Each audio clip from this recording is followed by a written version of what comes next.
welcome. Glad you tuned in for the 5th episode of our Sustainability Knowledge Center. Today, we'll talk about the integration of climate-related aspects on investment decision-making. Climate risks, such as severe weather events or carbon pricing, but also opportunities like renewable energy sources are on the rise. But how exactly do we measure the financial impact of these risks and opportunities on organizations and our portfolios? To find out, we first need to define what these risks and opportunities are.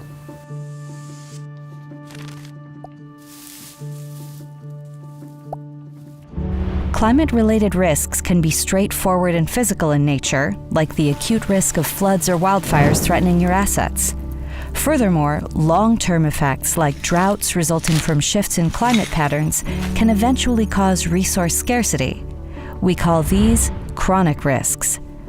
But what about the risks inherent to the transition itself? When an energy company burns fossil fuels in Europe, it pays for the gases it emits.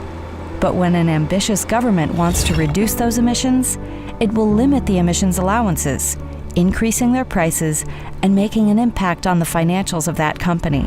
As different stakeholders are becoming increasingly aware of the issue, these risks are quickly becoming an integral part of the business.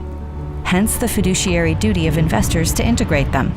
Climate-savvy customers and consumers are likely to prefer low-carbon alternatives, creating a market risk as well as a reputation risk for lagging companies. Luckily, every risk can also create a significant opportunity for agile companies that are better positioned for the energy transition. Innovators offering low-carbon improvements have a competitive advantage, given their higher energy efficiency and ability to better anticipate consequences such as carbon pricing. So, how do you assess exposure to these risks and opportunities and measure the resilience of your portfolio? Both risks and opportunities are impacted by the speed and focus of the transition. Since the exact impact of policy-based measures are uncertain, the assessment of exposure to these risks can be quite complex. One way of measuring the impact of exposure to carbon is through projecting past emissions data of companies in the portfolio. A second way to help investors make better informed investment decisions can be to align those portfolios with climate change scenarios. Both options present their own up and downsides.